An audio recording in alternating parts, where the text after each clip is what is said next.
ఏచెర్ల మండలం నుంచి సైకిల్ యాత్ర మన తెలుగుదేశం పార్టీ కుటుంబ సభ్యులు అక్కడ కుప్పమరకు చేయాలన్న ఆలోచనతో చేశారు. పొంగనూరుకి వెళ్ళిన తర్వాత అక్కడ జరిగినటువంటి సంఘటన మనం అందరం కూడా వీడియో రూపంలో చూసాం. అక్కడ ఉన్నటువంటి నాయకులు ఎంత అధికార మదం కాకపోతే మన కార్యకర్తలు అందరూ కూడా జెండాలు కట్టుకున్నారని, సైకిల్ కి పసుపు చొక్కా వేసుకున్నారని, ఎవరికి ఇబ్బంది పెట్టకుండా వాళ్ళ వాళ్ళు అక్కడ టీ తాపులు సేద తీర్చుకుంటూ ఉంటే వాళ్ళని నడి రోడ్డు మీద నిల్చోబెట్టి నగ్నంగా బట్టలు ఇప్పించి మరి చేసి అవమానపరిచి శ్రీకాకుళం నుంచి వచ్చి ఏ పీకుతారా అనే మాట మాట్లాడి మన అందరికీ కూడా ఎంత అవమానపరిచారన్న విషయాన్ని ప్రతి ఒక్కరు కూడా గుర్తు పెట్టుకోవాల్సినటువంటి అవసరం ఉంది.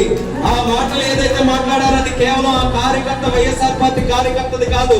అక్కడ ఉన్నటువంటి పెద్దిరెడ్డి మంత్రి ఏమైతే ఉన్నాడో ఆయన పోషిస్తున్నటువంటి వ్యక్తులకి ఆ రకంగా వాళ్ళందరికీ కూడా గూండాయిజంతో రౌడీజంతో ప్రోత్సహించి తెలుగుదేశం పార్టీ